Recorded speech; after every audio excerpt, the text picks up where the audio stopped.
world is changing in some really profound ways. And I worry that investors aren't paying enough attention to some of the biggest drivers of change, especially when it comes to sustainability. And by sustainability, I mean the really juicy things like environmental and social issues and corporate governance. I think it's reckless to ignore these things because doing so can jeopardize future long-term returns. And here's something that may surprise you. The balance of power to really influence sustainability rests with institutional investors, the large investors like pension funds, foundations, and endowments. I believe that sustainable investing is less complicated than you think, better performing than you believe, and more important than we can imagine. Let me remind you what we already know. We have a population that's both growing and aging. We have 7 billion souls today, headed to 10 billion at the end of the century. We consume natural resources faster than they can be replenished. And the emissions that are mainly responsible for climate change just keep increasing. Now, clearly, these are environmental and social issues, but that's not all. They're economic issues, and that makes them relevant to risk and return. And they are really complex, and they can seem really far off, that the temptation may be to do this. Bury our heads in the sands and not think about it. Resist this if you can. Don't do this at home. But it makes me wonder if the investment rules of today are fit for purpose tomorrow. We know that investors, when they look at a company and decide whether to invest, they look at financial data, metrics like sales growth, cash flow, market share, valuation, you know, the really sexy stuff. And these things are fundamental, of course, but they're not enough. Investors should also look at performance metrics in what we call ESG, environment, social, and governance. Environment includes energy consumption, water availability, waste, and pollution. Just making efficient uses of resources. Social includes human capital, things like employee engagement and innovation capacity, as well as supply chain management, and labor rights and human rights. And governance relates to the oversight of companies by their boards and investors. So I told you this is the really juicy stuff. But ESG is the measure of sustainability. And sustainable investing incorporates ESG factors with financial factors into the investment process. It means limiting future risk by minimizing harm to people and planet, and it means providing capital to users who deploy it towards productive and sustainable outcomes. So if sustainability matters financially today, and all signs indicate more tomorrow, is the private sector paying attention? Well, the really cool thing is that most CEOs are. They started to see sustainability not just as important, but crucial to business success. About 80% of global CEOs see sustainability as the route to growth and innovation and leading to competitive advantage in their industries. But 93% see ESG as the future, or as important to the future of their business. So the views of CEOs are clear. There's tremendous opportunity in sustainability. So how are companies actually leveraging ESG to drive hard business results? One example is near and dear to our hearts. In 2012, State Street migrated 54 applications to the cloud environment, and we retired another 85. We virtualized our operating system environments, and we completed numerous automation projects. Now, these initiatives create a more mobile workplace, and they reduce our real estate footprint. And they yield savings of $23 million in operating costs annually, and avoid the emissions of 100,000 metric tons of carbon. That's the equivalent of taking 21,000 cars off the road. It's awesome, right? Another example is Pentair. Pentair is a US industrial conglomerate, and about a decade ago, they sold their core power tools business and reinvested those proceeds in a water business. That's a really big bet.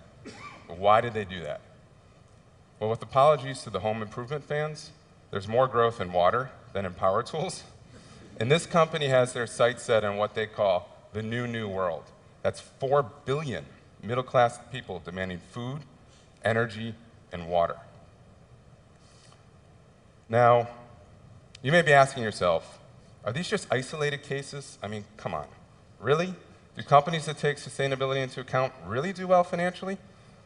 The answer that may surprise you is yes. The data shows that stocks with better ESG performance perform just as well as others. In blue, we see the MSCI World. It's an index of large companies from developed markets across the world. And in gold, we see a subset of companies rated as having the best ESG performance. Over 3+ years, no performance trade-off. So that's okay, right? But we want more. I want more. In some cases, there may be outperformance from ESG. In blue, we see the performance of the 500 largest global companies. And in gold, we see a subset of companies with best practice in climate change strategy and risk management. Now, over almost 8 years, they've outperformed by about 2/3. So yes, this is correlation, it's not causation, but it does illustrate that environmental leadership is compatible with good returns. So if the returns are the same or better, and the planet benefits, wouldn't this be the norm? Are investors, particularly institutional investors, engaged?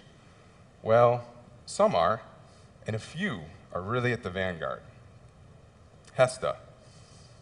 HESTA is a retirement fund for health and community services employees in Australia with assets of $22 billion. They believe that ESG has the potential to impact risks and returns, so incorporating it into the investment process is core to their duty to act in the best interests of fund members. Core to their duty. You gotta love the Aussies, right? CalPERS is another example. CalPERS is the pension fund for public employees in California. And with assets of $244 billion, they are the second largest in the US and the 6th largest in the world. Now they're moving towards 100% sustainable investment by systematically integrating ESG across the entire fund. Why? They believe it's critical to superior long-term returns, full stop. In their own words, long-term value creation requires the effective management of 3 forms of capital: financial, human, and physical. This is why we are concerned with ESG. Now, I do speak to a lot of investors as part of my job, and not all of them see it this way. Often I hear, we are required to maximize returns, so we don't do that here. Or, we don't want to use the portfolio to make policy statements. The one that just really gets under my skin is, if you want to do something about that, just make money, give the profits to charities. Eyes rolling, eyes rolling. I mean, let me clarify something right here. Right? Companies and investors are not singularly responsible for the fate of the planet. They don't have indefinite social obligations. And prudent investing and finance theory aren't subordinate to sustainability. They're compatible. So I'm not talking about trade-offs here. But institutional investors are the X factor in sustainability. Why do they hold the key? The answer, quite simply, is they have the money. A lot of it. I mean, a really lot of it. The global stock market is worth $55 trillion. The global bond market, $78 trillion. That's 133 trillion combined. That's 8.5 times the GDP of the US. That's the world's largest economy. That's some serious freaking firepower. So we can reconsider some of these pressing challenges, like fresh water, clean air, feeding 10 billion mouths, if institutional investors integrated ESG into investment. What if they use that firepower to allocate more of their capital to companies working the hardest at solving these challenges, or at least not exacerbating them? What if we work and save and invest, only to find that the world we retire into is more stressed and less secure than it is now? What if there isn't enough clean air and fresh water?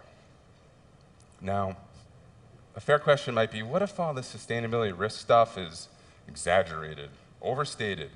It's not urgent, something for virtuous consumers, or lifestyle choice? Well, President John F. Kennedy said something about this that is just spot on.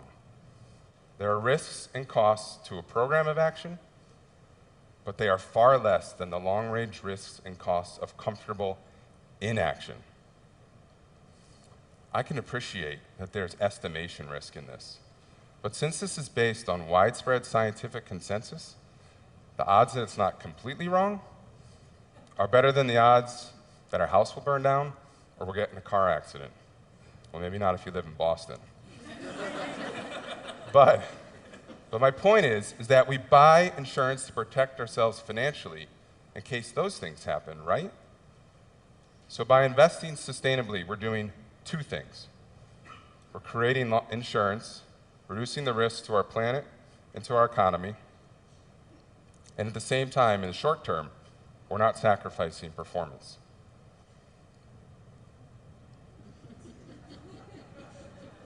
Good, you like it. I like it too. I like it because it pokes fun at both sides of the climate change issue. I bet you can't guess which side I'm on. But what I really like about it is that it reminds me of something Mark Twain said, which is plan for the future, because that's where you're going to spend the rest of your life. Thank you.